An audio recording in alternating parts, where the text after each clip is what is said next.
tema de fisiología cardíaca que ayer lo dejamos y vamos a empezar con las funciones de los ventrículos. Entonces, ayer decíamos que los ventrículos son muy importantes en cuanto a la fisiología del corazón porque van a funcionar como bomba. La aurícula también, pero los ventrículos van a ser un poco más grandes, las paredes un poquito más gruesas y tener ciertas características especiales. Las detallamos un poco más que las aurículas. Entonces, los ventrículos se van a llenar de sangre durante la diástole. Ayer vimos el concepto de sístole y de diástole. Están aquí para los que no vinieron el día de ayer. Diástole es el periodo de relajación y sístole es el periodo de contracción. Entonces no vamos a decir o vamos a intentar usar el término de relajación o contracción o lo vamos a asociar ya a sístole o diástole. Entonces, cuando yo digo que los ventrículos se llenan de sangre durante la diástole, eso quiere decir que es cuando los ventrículos están relajados. Que por lógica es cuando se tiene que rellenar, porque si el corazón se contrae, hace fuerza para explotar la sangre. Si el corazón se relaja, es para recibir la sangre tanto de las aurículas como de los grandes vasos, como veíamos antes. Durante la sístole ventricular se acumulan grandes cantidades de sangre en las aurículas derechas y izquierdas, porque las válvulas auriculoventriculares están cerradas. Gracias a esto, a esta sístole, a este llenado de las aurículas, se van a llenar y van a pasar sangre a los ventrículos. El periodo de llenado rápido de los ventrículos se va a hacer cuando se abran las válvulas auriculoventriculares, lo que va a permitir que la sangre fluya rápidamente hacia los ventrículos. Como dijimos ayer, el funcionamiento de las válvulas cardíacas es muy importante para el llenado y el vaciamiento de sangre tanto en las aurículas como en los ventrículos. Cuando hay una disfunción o cuando las válvulas no están funcionando bien es cuando empiezan las patologías cardíacas, porque no va a haber un buen llenado ni un buen vaciado tanto de las aurículas o de los ventrículos. Esto va a depende de qué válvula se vaya a afectar. El periodo de contracción isovolumétrica o isométrica es el aumento de la tensión en el músculo cardíaco, pero con un acortamiento escaso o nulo de la fibra muscular. Va a haber en este periodo contracción, pero no va a haber un vaciamiento completo. ¿Por qué? Porque va a haber como cuando vean la palabra iso, quiere decir como una igualdad entre presiones o como una igualdad también en la cantidad de sangre tanto entre las aurículas y los ventrículos. Entonces, si hablamos de contracción isovolumétrica, quiere decir que va a haber casi la misma cantidad de sangre en ese momento, en esos milisegundos entre las aurículas y los ventrículos. Por eso no va a haber un vaciamiento del todo. Que ayer me lo preguntaba alguien, a qué nos referíamos con isoeléctrico, ¿no? Quiere decir que no hay un cambio eléctrico, por así decirlo. Estamos como cero, no hay ni menos ni positivo en cuanto al potencial de acción. Por eso igual en el electrocardiograma van a ver las líneas isoeléctricas también. Entonces, eso quiere decir que va a haber el mismo voltaje positivo y el mismo voltaje negativo. Eso es para que se vayan familiarizando también con el término de ISO.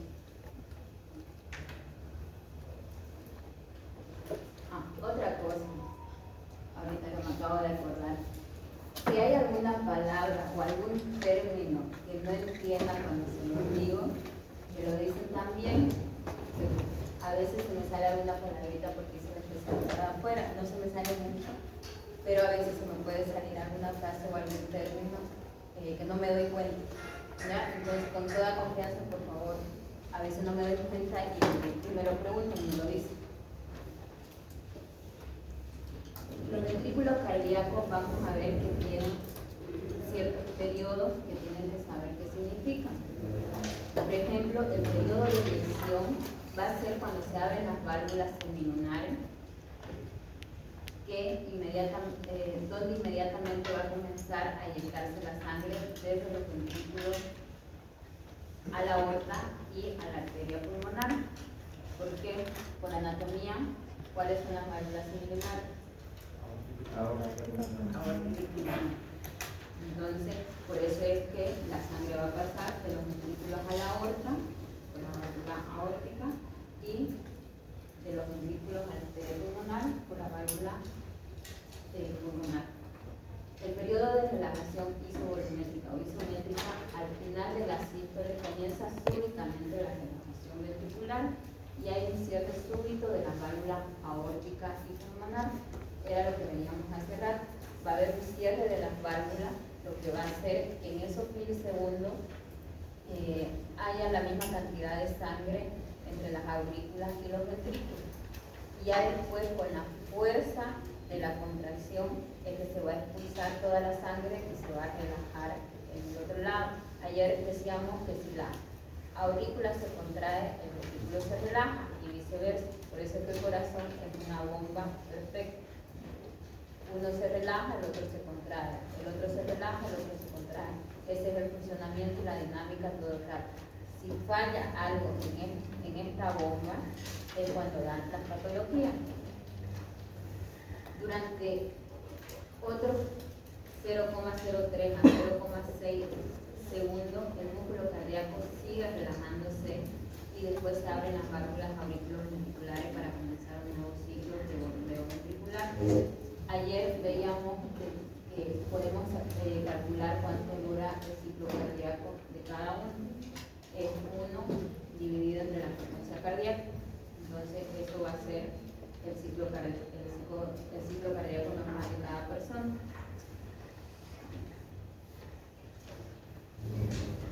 En los ventrículos vamos a tener unos volúmenes que tenemos que conocer, que tenemos que saber. ¿Por qué? Porque cuando estos volúmenes se alteran, es lo que nos va a dar las patologías cardíacas. Y cuando ustedes vean algún informe en un ecocardiograma, por ejemplo, les va a hablar de estos volúmenes. O cuando vean un ecodoctor también les va a hablar de estos volúmenes. Por eso es importante que sepan a qué se refiere cada uno de ellos. El volumen telediastólico es el llenado normal que tienen los ventrículos. Y esto está en torno de 110 a 120 ml de sangre. El volumen sistólico va a ser el vaciamiento de los ventrículos. Acuérdense de que la sístole es la contracción. Entonces va a ser cuando el ventrículo se va a vaciar y esto es alrededor de 70 mililitros de sangre. Un volumen telesistólico es la cantidad que queda después de la sístole. Aunque hemos dicho que tanto la aurícula como el ventrículo expulsan toda la cantidad de sangre, hay milisegundos donde queda todavía una cantidad mínima de toda la sangre que debería de expulsar. A esa cantidad se refiere con el volumen telesistólico. La fracción de eyección es la cantidad de volumen telediastólico expulsado. Habíamos dicho que el volumen telediastólico es el llenado normal de los ventrículos, ¿no es cierto? Entonces, cuando se habla de la fracción de eyección, es este volumen que es el equivalente más o menos al 60% de la sangre que tiene que expulsar al ventrículo. La fracción de eyección es bien importante porque después nos van a ver y va a determinar sobre todo las insuficiencias cardíacas. Las insuficiencias cardíacas las van a dividir en clase 1, clase 2, clase 3, clase 4, depende de la fracción de eyección que tenga el ventrículo. Entonces, en el ecocardiograma siempre van a ver puesto la fracción de eyección. Ya saben que lo normal es el 60%. Menos de eso es por ahí el 100%. Entonces, por eso se va a catalogar en insuficiencia cardíaca. Ahora vamos a hablar de las válvulas cardíacas, cuál es la importancia de todo lo que es este ciclo cardíaco. sabemos que tenemos 4 grandes válvulas en lo que es el corazón, la derecha, la izquierda. Tenemos las válvulas bicúspides y las válvulas tricúspides. Cada una tiene su función y su peculiaridad. Las válvulas aurículo-ventriculares, que son la mitral y la tricuspide, impiden el retroceso de la sangre de los ventrículos a las aurículas durante la sístole. En cambio, las válvulas semilunares, que son la aórtica o pulmonar, impiden el retroceso de la sangre de la aorta o de la arteria pulmonar a los ventrículos durante la diástole. Entonces, ¿cuál va a ser la función de las válvulas? Que va a evitar que la sangre vuelva al sitio donde se está expulsando. Por eso es que un mal funcionamiento de esta válvula lo que va a hacer es que en cada contracción no se expulse toda la cantidad de sangre que se deba y vaya quedando como un residuo, como un remanente. Y al siguiente latido el corazón va a tener que hacer más contracción, más esfuerzo para poder expulsar esa sangre. Y va a llegar un momento que el corazón, la contracción se va a cansar y se va a comenzar a fallar lo que es la contracción, y es cuando hay patología o cuando hay enfermedad. Los músculos papilares se contraen para evitar la excesiva prominencia de las válvulas auriculoventriculares. Ya saben que los músculos papilares son los que sostienen a las válvulas cardíacas. Las válvulas semilunares no cuentan con músculos papilares, tienen un cierre un poco más fuerte y rápido. ¿Esto por qué? Porque las válvulas auriculoventriculares son las que van a separar las aurículas de los ventrículos. En cambio, las válvulas semilunares van a separar al corazón, por así decirlo, de los grandes vasos. Entonces, aquí el cierre tiene que ser mucho más fuerte y rápido, porque los grandes vasos van a encargarse de llevar sangre al resto del organismo. Entonces, la contracción tiene que ser más fuerte y tiene que ser más rápido, y esa válvula tiene que aguantar más este tipo de presión. Por eso es que no cuenta con los músculos papilares.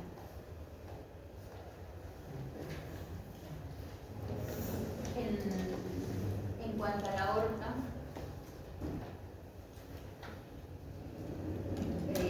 va a tener la peculiaridad de que sabemos que es un gran vaso, que es una de las arterias más importantes del organismo, entonces tiene su peculiaridad. Va a tener una presión sistólica y una presión diastólica.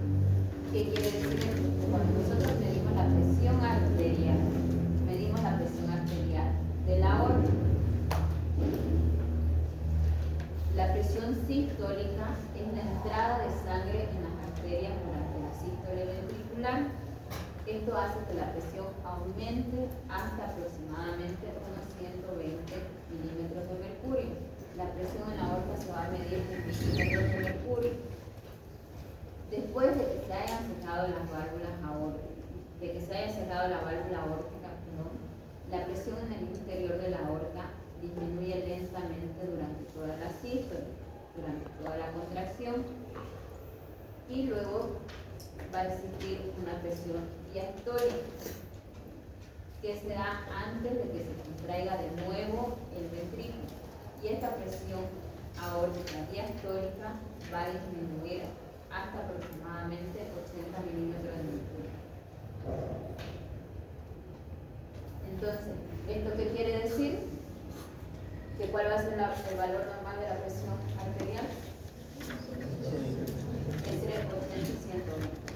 Por eso es importante, aquí sí que es importante los valores y que entiendan hasta cuánto puede aumentar la presión tanto sistólica como diastólica en la aorta, porque sabiendo esto, saben cuál es el valor normal de la presión arterial. Obviamente no va a ser exacto, sino que tenemos un rango de valores tanto para la sístole como para la diástole. Por eso es que pone aproximadamente que es ese valor.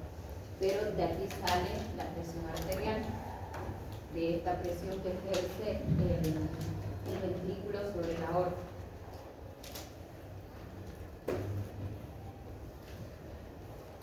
¿Qué es la precarga y la poscarga?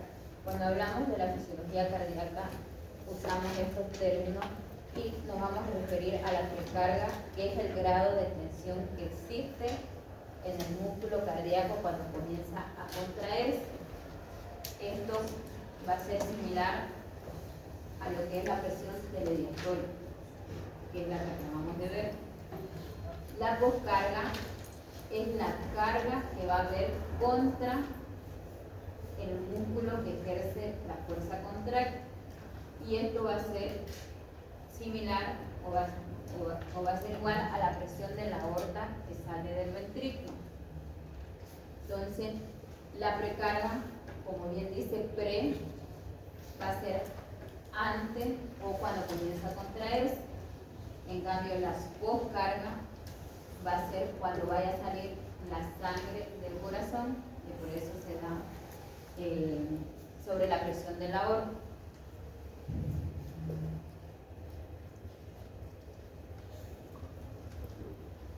¿Cuál es el mecanismo del cráneo externo?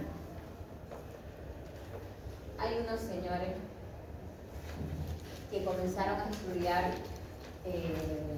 la contracción del corazón, el bombeo del corazón, y escribieron y determinaron una ley que obviamente le pusieron un nombre, como muchas cosas van a ver en medicina. Si descubren algo, le ponen su nombre. Entonces, la mayoría son alemanes, ingleses, alemanes, entonces van a tener nombres un poco más raros.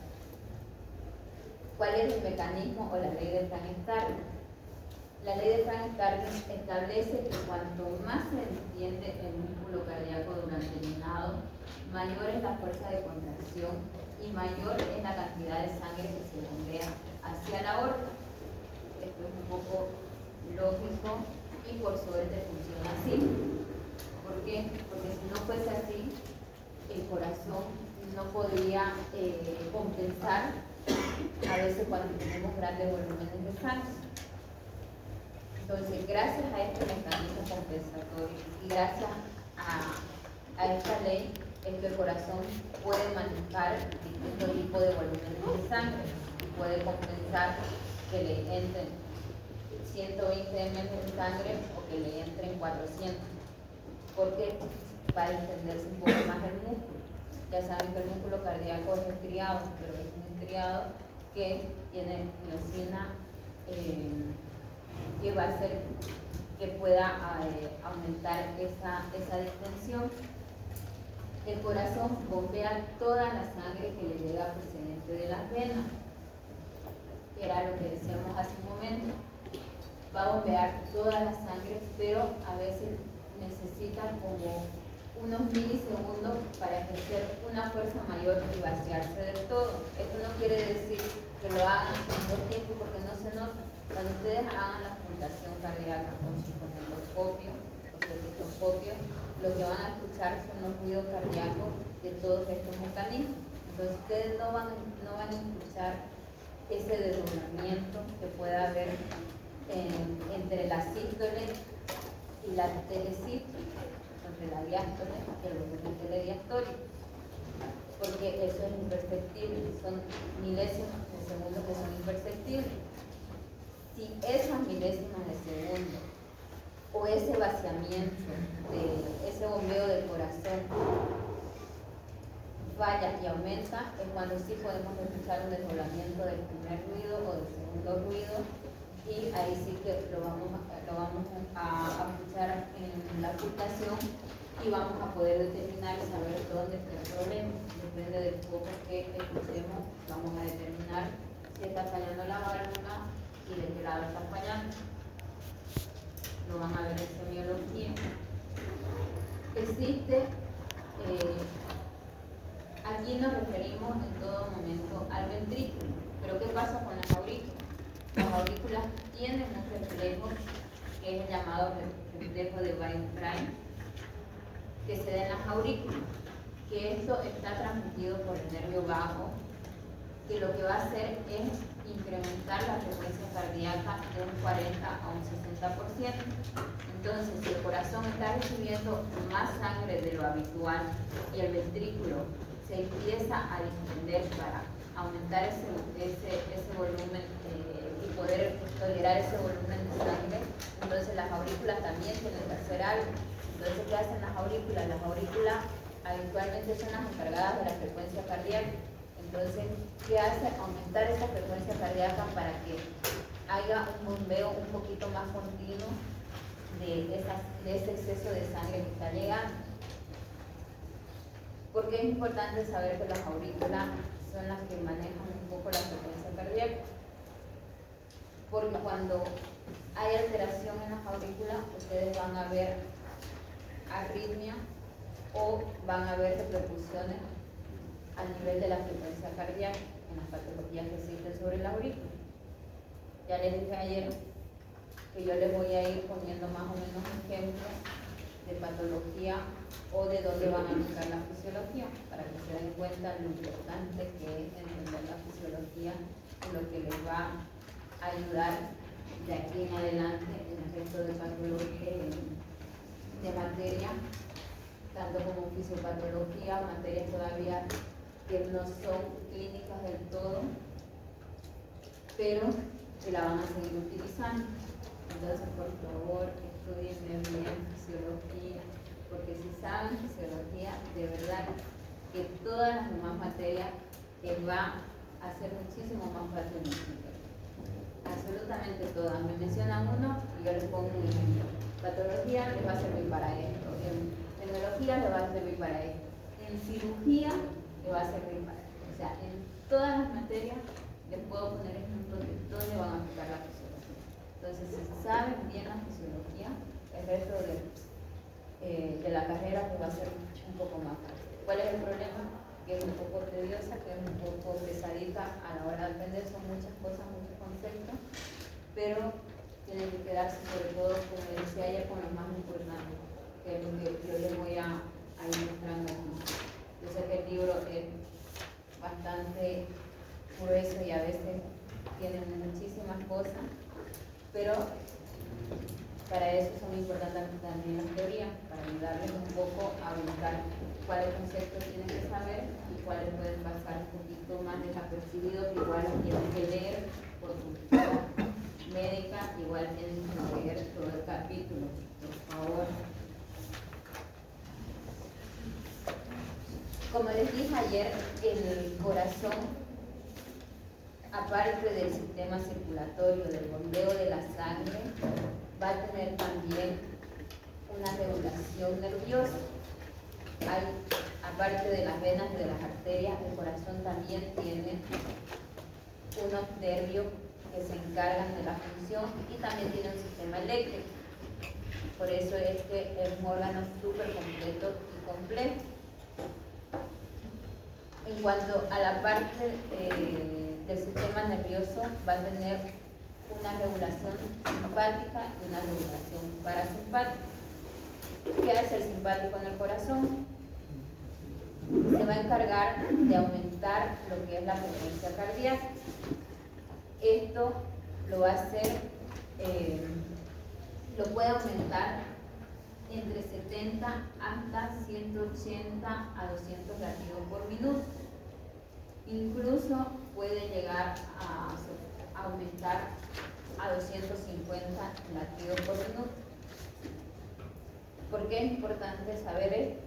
¿Hasta cuánto aumenta? Porque vamos a saber qué tolerancia puede tener el corazón en cuanto a la frecuencia cardíaca, los latidos que puedan tener.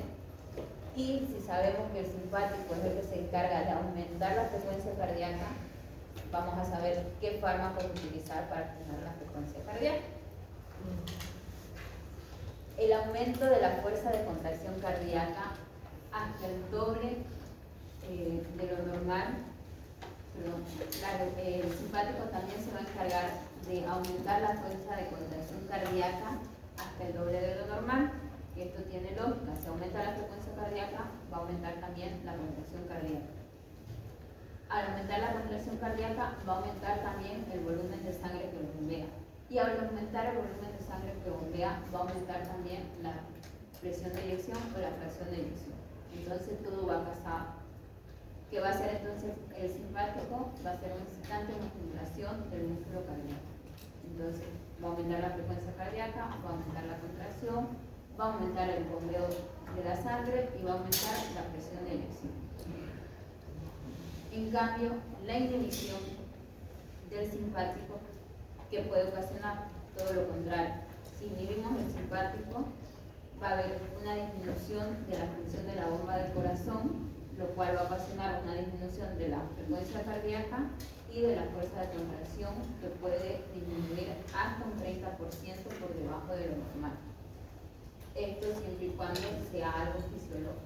A veces el corazón, por estímulos externos o por cualquier cosa, estimulamos el simpático o inhibimos el simpático y el corazón está diseñado, así decirlo, para que pueda bajar esa función hasta un 30%.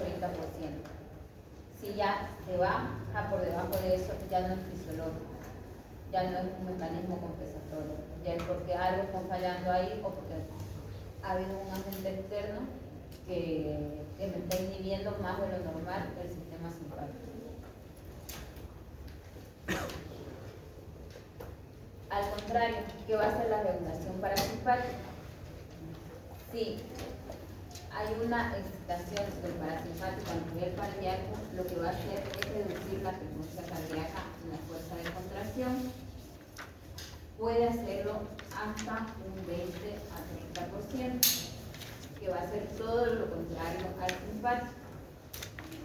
La estimulación vagal, el vago es el nervio representativo del parasimpático, puede detener el corazón unos segundos, pero el corazón va a tener una vía de escape y a través de esta vía de escape va a conseguir que pueda seguir latiendo, pueda tener una frecuencia cardíaca entre 20 a 40 latidos por minuto. Esta vía de escape la vamos a ver en el siguiente tema cuando veamos el sistema eléctrico del corazón, pero es para que sepan que aunque falla el sistema nervioso en el corazón, igual como el corazón tiene un sistema eléctrico, va a tener un mecanismo de escape y un mecanismo compensatorio. Que haya una parada cardíaca, tiene que fallar todo este mecanismo. No me vale que solamente falle el sistema circulatorio, tiene que fallar también el sistema nervioso y el sistema eléctrico. Por eso es que en las paradas cardíacas ponemos una serie de fármacos encaminados a los tres sistemas. ¿Alguna duda hasta aquí? Varias. No, pero conforme lo vayamos avanzando y en las prácticas también, conforme vayamos haciendo, van a ir reforzando los conceptos más importantes.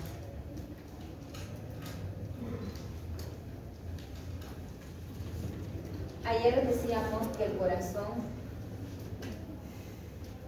tiene canales de sodio, canales de calcio, y los canales de sodio funcionan también como en el músculo esquelético, porque tienen los canales de sodio-potasio por un lado, y la diferencia con el músculo esquelético es que tiene los canales de sodio-calcio por otro lado.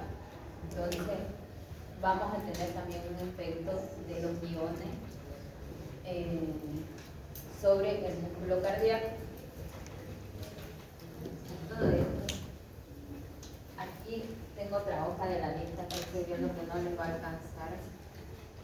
¿Por dónde está mi lista?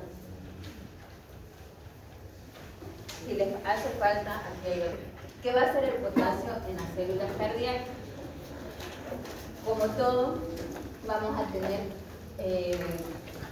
como estábamos hablando del simpático y del parasimpático, que va a haber una excitación, una inhibición, a nivel de los iones igual vamos a tener un exceso de los iones o vamos a tener también una disminución de los iones a nivel cardíaco. El exceso de potasio que va a hacer en el corazón va a hacer que este se dilate y se haga más flácido. ¿Qué va a ocasionar esto? Que haya una reducción de la frecuencia cardíaca. Si el corazón está más dilatado, la relajación va a aumentar, entonces va a haber una reducción de lo que es la frecuencia cardíaca. Va a bloquear la conducción del impulso cardíaco desde las aurículas hacia los ventrículos a través de la auriculoventricular. Entonces va a actuar a nivel del pH. La elevación de la concentración de potasio de 8 a 12 miliequivalentes por litro, que es la unidad en la que se mide el potasio en sangre, por si acaso. Los iones en sangre se miden por miliequivalentes por litro. Puede producir una profunda debilidad del corazón. Esto va a producir una alteración del ritmo cardíaco e incluso puede producir la muerte. Por eso es que van a escuchar la inyección de potasio que da arritmia y que puede producir una parada cardíaca y que puede producir la muerte. Por eso es que cuando administramos potasio en un paciente tenemos que conocer bien su indicación y saber cuándo administrarlo, porque si no podemos ocasionar un daño al paciente si no necesita el potasio. ¿Cuál es el valor normal de potasio? ¿Alguien sabe? Cuando hablamos de valores normales siempre vamos a tener un rango. Eso es lo bueno del cuerpo humano, que como todos somos distintos, además todos tenemos que tener un rango que vaya de un valor a otro. No podemos ser exactos, la medicina no suele ser exacta. 2 más 2 en medicina casi nunca 4. Entonces, es verdad. Es de 3.5 a 5. Según el laboratorio, a veces lo pueden mostrar 5.5, pero para que no se bien, este es el valor del potasio. Este número, ¿cuál es lo bueno?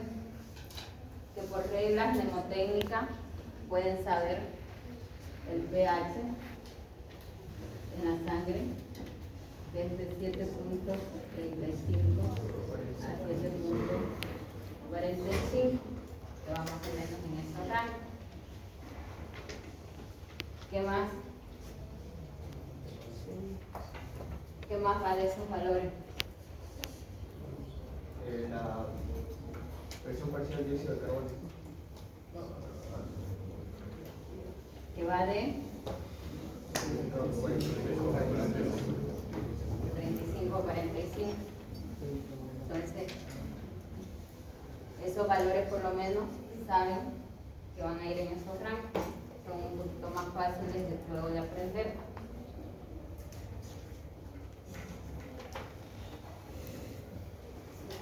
pH, potasio. No.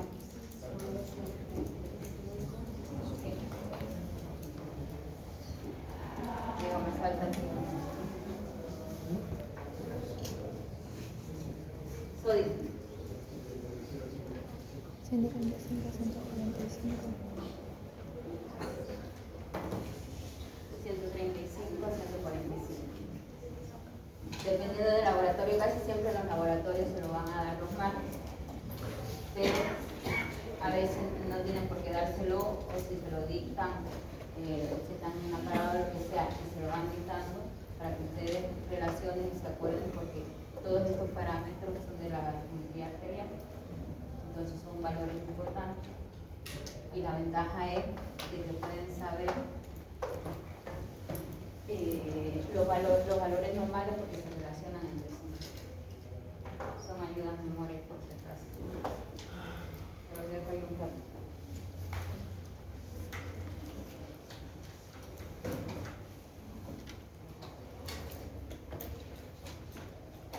Eso en cuanto al potasio. ¿Qué efecto va a tener el calcio en el corazón? Ayer dijimos que el calcio es muy importante a nivel cardíaco, por eso es que van a haber unos canales específicos que no tienen músculo esquelético, que también es músculo, que también es estriado como el músculo cardíaco, pero una de las diferencias y peculiaridades era de que el corazón tiene los iones sodio-calcio. Entonces el calcio tiene una función sobre el músculo cardíaco. Su exceso va a producir los efectos totalmente contrarios al potasio. Esto ¿qué quiere decir? Que va a haber una contracción excesiva